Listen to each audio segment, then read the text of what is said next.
അസ്സലാമു അലൈക്കും വറഹ്മത്തുള്ളാഹി വബറകാതുഹു. SSF വിസ്ഡം ഹദീസ് ക്ലാസ് 182.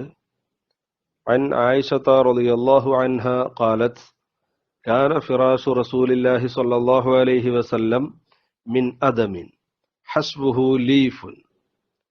ബഹുമാനപ്പെട്ട ഇമാം ബുഖാരി റളിയല്ലാഹു തആല അൻഹു റിപ്പോർട്ട് ചെയ്യുന്ന ഹദീസ്. ആയിഷ ബീവി റളിയല്ലാഹു തആല അൻഹയിൽ നിന്ന് നിവേദനം, അവിടുന്ന് പറഞ്ഞു, കാന ഫിറാഷു റസൂലില്ലാഹി സ്വല്ലല്ലാഹു അലൈഹി വസല്ലം, നബി സ്വല്ലല്ലാഹു അലൈഹി വസല്ലമ തങ്ങളുടെ വിരിപ്പ് ആയിരുന്നു മിൻ അദമിൻ, തോലിനാൽ ഉള്ളതായിരുന്നു. തങ്ങളുടെ വിരിപ്പ് എന്ന് പറയുമ്പോൾ തങ്ങൾ കിടക്കാൻ ഉപയോഗിച്ചിരുന്ന ഒരു വിരിപ്പ്, ബെഡ് പോലെയുള്ള ഒരു വസ്തു. ബെഡ് എന്ന് പൂർണ്ണമായിട്ട് പറയാൻ കഴിയുമോ എന്നറിയില്ല, ഏതായാലും അതുപോലെയുള്ള ഒരു വസ്തു. അതിനുള്ളിൽ നിറയ്ക്കപ്പെട്ടിരുന്നത് ഹസ്വുഹു ലീഫുൻ, ഈത്തപ്പനയുടെ നാരുകൾ, നമ്മുടെ ചകിരിയുടെ നാരുകൾ പോലെയുള്ള ഈത്തപ്പനയുടെ നാരുകൾ, കൂടുതൽ പരുക്കനായ ആ നാരുകളാണ് അതിനുള്ളിൽ നിറച്ചിരുന്നത്. ആ നാരുകളാൽ നിറയ്ക്കപ്പെട്ട തോലുകൊണ്ടുള്ള ഒരു ബെഡ്ഷീറ്റ്, ഒരു ബെഡ്, ചെറിയ ബെഡ് പോലെയുള്ള ഒരു വസ്തു. ഇതിലായിരുന്നു നബി സല്ലല്ലാഹു അലൈഹി വസല്ലമ തങ്ങൾ കിടന്നിരുന്നത്. തോല് എന്ന് പറയുമ്പോൾ ഊറക്കിടപ്പെട്ട അഥവാ ശുദ്ധീകരിക്കപ്പെട്ട തോലായിരുന്നു ഉപയോഗിച്ചിരുന്നത്. കിടക്കാൻ അത്ര സുഖകരമല്ലാത്ത ഒരു പരുക്കൻ വസ്തു, ഒരുപക്ഷെ ശരീരത്തിൽ വേദനയും മറ്റുമൊക്കെ ഉണ്ടാകാൻ സാധ്യതയുള്ള ഈ വസ്തുവിലായിരുന്നു ഹബീബ് സല്ലല്ലാഹു അലൈഹി വസല്ലമ തങ്ങൾ കിടന്നിരുന്നത്.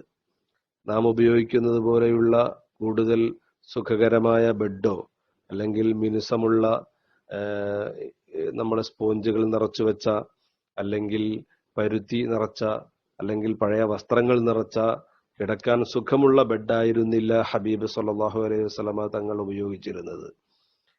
ഈ ലാളിത്യം, ജീവിതത്തിന്റെ ഈ ലാളിത്യം, അതാണ് നമുക്ക് മാതൃകയാക്കാവുന്ന വളരെ പ്രധാനപ്പെട്ട കാര്യം. ഹബീബ് സല്ലല്ലാഹു അലൈഹി വസല്ലമ തങ്ങൾ കൂടുതൽ ശ്രദ്ധ കേന്ദ്രീകരിച്ചിരുന്നത് പാരത്രിക സുഖത്തിനും പാരത്രിക വിജയത്തിനുമായിരുന്നത് കൊണ്ട് തന്നെ ദുന്യാവിലുള്ള സുഖാഡംബരങ്ങളോട് കൂടുതൽ താല്പര്യം കാണിച്ചിരുന്നില്ല എന്നതാണ് ഈ ഹദീസിൽ നിന്ന് നമുക്ക് മനസ്സിലാക്കാവുന്ന കാര്യം. ഈ പറഞ്ഞതിന്റെ അർത്ഥം സുഖകരമായ ബെഡ് ഉപയോഗിക്കൽ ഹറാമാണ് എന്നതല്ല. നമ്മുടെ സ്പോഞ്ചുകളുള്ള അല്ലെങ്കിൽ പരുത്തി നിറച്ച നാം സാധാരണ ഉപയോഗിക്കാറുള്ള ബെഡ്, അത് ഉപയോഗിക്കൽ ഹറാമാണ് എന്നല്ല ഈ പറഞ്ഞതിന്റെ അർത്ഥം. അതൊക്കെ ഉപയോഗിക്കാവുന്നതാണ്. എന്നാൽ ആഖിറത്തിലേക്കുള്ള ജീവിതത്തിൽ ആ ഒരു ലക്ഷ്യത്തോടുകൂടെ ജീവിക്കുമ്പോൾ ഇവിടുത്തെ സുഖത്തിന് കൂടുതൽ പ്രാധാന്യം നൽകേണ്ടതില്ല. അതുകൊണ്ട് തന്നെ കൂടുതൽ സുഖാഡംബരങ്ങളിലേക്ക് പോകാതിരിക്കുന്നതാണ് അഭികാമ്യം.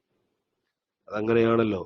മറ്റൊരു ജീവിതത്തെക്കുറിച്ച് സ്വപ്നം കാണുകയും ആ ഒരു ജീവിതത്തിൽ സുഖാഡംബരങ്ങൾ വേണമെന്ന് ആഗ്രഹിക്കുകയും ചെയ്യുമ്പോൾ ഇവിടെയുള്ള ജീവിതത്തിൽ സുഖാഡംബരങ്ങൾ ഒഴിവാക്കുന്നത് സ്വാഭാവികമാണ്.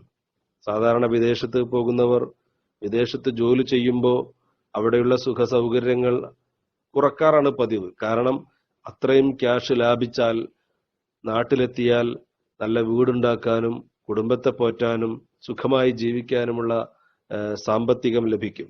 അതിനുവേണ്ടി ജോലി ചെയ്യുന്ന സ്ഥലങ്ങളിൽ സുഖാഡംബരങ്ങൾ ഒഴിവാക്കി ജീവിക്കുക എന്നതൊരു പതിവാണ്. ഇതേപോലെ നമ്മുടെ ഏറ്റവും പ്രധാനപ്പെട്ട ലക്ഷ്യം പരലോകമാണ്, ആഖിറത്തിലെ ജീവിതമാണ്. അവിടെ സുഖാഡംബരങ്ങൾ കിട്ടാൻ, സുഖം കിട്ടാൻ ഇവിടെയുള്ള ആഡംബരങ്ങൾ ഉപേക്ഷിക്കുക എന്നതൊരു മുഅ്മിനെ സംബന്ധിച്ചിടത്തോളം വളരെ വലിയ പ്രധാനപ്പെട്ട കാര്യമാണ്. ഇതാണ് ഹബീബ് സല്ലല്ലാഹു അലൈഹി വസല്ലമ തങ്ങൾ ഇവിടെ വരച്ചു കാണിക്കുന്നത്. ദുനിയാവിലെ ജീവിതം ആഡംബരങ്ങൾ ഒഴിവാക്കിയുള്ള ജീവിതമാകാൻ അനിവാര്യമാണ്. അങ്ങനെ ജീവിക്കാൻ ശ്രമിക്കുക.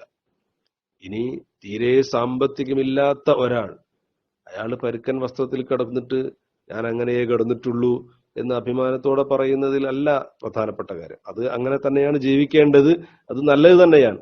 പക്ഷേ എടുത്തു പറയത്തക്ക പ്രതിഫലം ലഭിക്കുന്ന ഒരു കാര്യം, സാമ്പത്തികമുണ്ടായിട്ടും സാധാരണ ജീവിതം, ആഡംബരപൂർണമല്ലാത്ത ജീവിതം നയിക്കുന്നതിനാണ് കൂടുതൽ പ്രതിഫലം.